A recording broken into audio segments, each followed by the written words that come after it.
আঞ্চলিক আবহাওয়া কেন্দ্র কলকাতার দৈনিক আবহাওয়া আপডেট ভিডিওতে আপনাকে স্বাগত। গত ২৪ ঘন্টায় পশ্চিমবঙ্গের বিভিন্ন স্থানে সর্বোচ্চ তাপমাত্রা এবং জেলা ভিত্তিক গড় বৃষ্টিপাত মানচিত্রে প্রদর্শিত হয়েছে। গতকাল সর্বোচ্চ তাপমাত্রা ছিল দক্ষিণবঙ্গে পুরুলিয়ায় ৩৮.৩ ডিগ্রি সেলসিয়াস, উত্তরবঙ্গে মালদায় ৩৫.৭ ডিগ্রি সেলসিয়াস।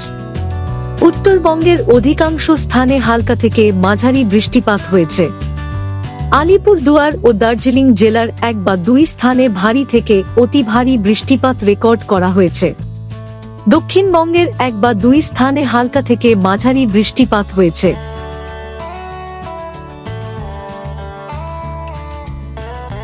গড় সমুদ্রপৃষ্ঠে অবস্থানকারী মৌসুমী অক্ষরেখা, যা পূর্বে রাজস্থান থেকে ওড়িশা পর্যন্ত বিস্তৃত ছিল, বর্তমানে হরিয়ানা ও উত্তরপ্রদেশ হয়ে পাঞ্জাব থেকে বিহার পর্যন্ত বিস্তৃত রয়েছে।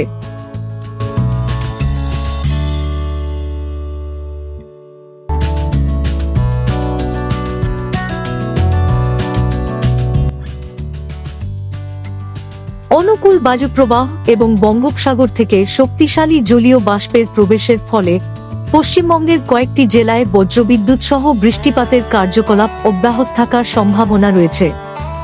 এর প্রভাবে উত্তরবঙ্গের কয়েকটি জেলায় ভারী থেকে অতি ভারী বৃষ্টিপাত এবং কোথাও কোথাও অত্যন্ত ভারী বৃষ্টিপাত হওয়ার সম্ভাবনা অত্যন্ত প্রবল।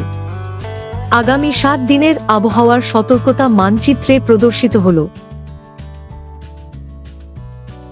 ভারী বৃষ্টিপাত অথবা বজ্রসহ বৃষ্টির সময় নিরাপদ স্থানে আশ্রয় নিন।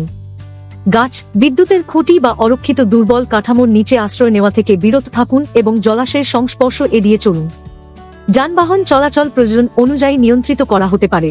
আগামী ২ দিনে পশ্চিমবঙ্গের জেলাগুলিতে দিনের তাপমাত্রা এর বিশেষ কোনো পরিবর্তনের সম্ভাবনা নেই।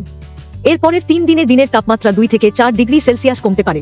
আবহাওয়া সম্পর্কিত আরও আপডেটের জন্য আমাদের অফিসিয়াল ওয়েবসাইটটি অনুসরণ করুন।